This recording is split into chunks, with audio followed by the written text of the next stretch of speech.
ఆషాఢ మాసం సందర్భంగా మన కాసం ఫ్యాషన్స్ కిలో చీరలు కొనండి, అరకిలో చీరలు ఉచితంగా పొందండి. ఒక్క నీట్ పేపర్ లీకేజ్ వ్యవహారం ఇప్పుడు దేశవ్యాప్తంగా రాజకీయ అగ్గి రాజేస్తోంది. మే నెలలో ప్రవేశ పరీక్ష రద్దుతో మొదలైన విద్యార్థుల ఆందోళనలు ఈరోజు దేశ ప్రధాని నరేంద్ర మోదీనే దిగివచ్చి హామీ ఇచ్చే స్థాయికి చేర్చాయి. సరిగ్గా 2 నెలల కిందట నీట్ రద్దుతో ఆగ్రహించిన విద్యార్థులు రోడ్డెక్కడం, ఆ తర్వాత సుప్రీంకోర్టు వ్యాఖ్యలకు నిరసనగా ఆవిర్భవించిన కాక్రోచ్ జనతా పార్టీ సోషల్ మీడియాను ఊపేస్తూ వీధుల్లో వేలాది మందితో చలో పార్లమెంటు పిలుపునిచ్చే స్థాయికి ఎదిగింది. సామాజిక కార్యకర్త సోనం వాంగ్చుక్ 26 రోజుల ఆమరణ దీక్ష, పోలీసుల లాఠీ చార్జీలు, అరెస్టుల మధ్య ఈ వినూత్న నిరసనలు అంతర్జాతీయ మీడియా దృష్టిని కూడా ఆకర్షించాయి. అసలు నీట్ రద్దు నుంచి ప్రధాని ప్రకటన వరకు మే 3 నుంచి జూలై 24 వరకు దేశంలో ఏం జరిగింది, ఈ కాక్రోచ్ పార్టీ పోరాటం ఎలా సాగింది, ఈ ప్రత్యేక టైమ్ లైన్ రిపోర్ట్ చూడండి. మే 3 నీట్ పరీక్ష. దేశవ్యాప్తంగా దాదాపు 20 లక్షల మందికి పైగా విద్యార్థులు ప్రతిష్టాత్మక మెడికల్ ప్రవేశ పరీక్ష రాశారు. మే 12 ప్రశ్నాపత్రం లీకైందన్న ఆరోపణలతో ప్రభుత్వం పరీక్షను రద్దు చేసి మళ్లీ నిర్వహిస్తామని ప్రకటించింది. దీంతో విద్యార్థుల నుంచి తీవ్రమైన నిరసన వ్యక్తమైంది. ఎన్ఎస్యుఐ ఆధ్వర్యంలో ఆందోళనలు చేపట్టగా పలువురిని పోలీసులు అదుపులోకి తీసుకున్నారు.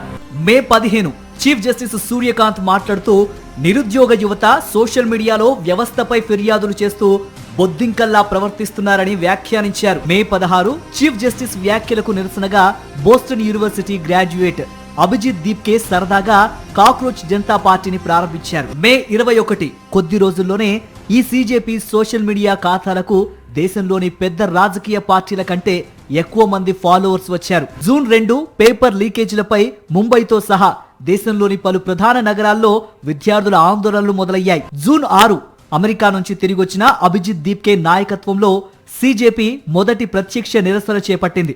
విద్యాశాఖ మంత్రి ధర్మేంద్ర ప్రధాన్ రాజీనామాకు డిమాండ్ చేస్తూ వందలాది మంది శాంతియుతంగా ప్రదర్శన నిర్వహించారు. జూన్ 11 పరీక్ష రద్దు వల్ల నష్టపోయిన విద్యార్థులకు పరిహారం, పరీక్షల నిర్వహణలో మార్పులతో సహా సీజేపీ తమ 5 సూత్రాల ప్రణాళికను విడుదల చేసింది. జూన్ 20 డిమాండ్లపై ప్రభుత్వం స్పందించకపోవడంతో ఢిల్లీలోని జంతర్ మంతర్ వద్ద సీజేపీ మద్దతుదారులు నిరాహార దీక్ష, ధర్నా ప్రారంభించారు. జూన్ 28 ప్రసిద్ధ సామాజిక కార్యకర్త సోనం వాంగ్చుక్ విద్యార్థులకు మద్దతుగా ఆమరణ నిరాహార దీక్ష చేపట్టారు. జూలై 9 పార్లమెంటు సమావేశాల వేళ జూలై 20న శాంతియుతంగా పార్లమెంటు వైపు మార్చి చేపట్టాలని వాంగ్చుక్ పిలుపునిచ్చారు. సీజేపీ చలో సంసద్ పేరుతో దీనికి విస్తృత ప్రచారం కల్పించింది. జూలై 18 పోలీసులు బలవంతంగా సోనం వాంగ్చుక్ ను ఆసుపత్రికి తరలించారు. జూలై 20 వేలాది మంది యువకులు పార్లమెంటు వైపు తరలి వెళ్లగా పోలీసులు వారిని అడ్డుకున్నారు. లాఠీ చార్జ్, టియర్ గ్యాస్ ప్రయోగించి డజన్ల కొద్దీ నిరసనకారులను అరెస్టు చేశారు.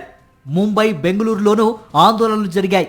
జూలై 22 ముంబైలో ఒక యువతి నిరసనకారులను తీసుకువెళ్తున్న పోలీసు వ్యాన్ను అడ్డుకొని వారిని విడుదల చేయాలని డిమాండ్ చేస్తున్న వీడియో వైరల్ అయింది. జూలై 23 దేశవ్యాప్తంగా 30కి పైగా నగరాలకు ఆందోళనలు విస్తరించాయని సీజేపీ ప్రకటించింది. మరోవైపు ప్రధాని నరేంద్ర మోదీ స్పందిస్తూ యువత భవిష్యత్తు కంటే ఏదీ ఎక్కువ కాదు అని, లీకేజీకి బాధ్యులైన వారిపై వేగంగా చర్యలు తీసుకుంటామని వీక్షణ సందేశం విడుదల చేశారు. मैं जानता हूं कि पेपर लीक ये कोई मामूली विषय नहीं है. लाखों विद्यार्थी और उनके अभिभावकों के लिए बहुत ही पीड़ादायक है और इसलिए हमारा सबसे महत्वपूर्ण जिम्मा था कि विद्यार्थियों का एक वर्ष बर्बाद न हो.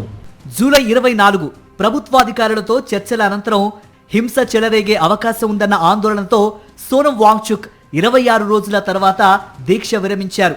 అయితే తమ నిరసనలు కొనసాగుతాయని సీజేపీ స్పష్టం చేసింది. మరిన్ని అప్డేట్స్ కోసం ఛానల్ ను సబ్స్క్రైబ్ చేయండి. నోటిఫికేషన్స్ కోసం బెల్ ఐకాన్ పై క్లిక్ చేయండి.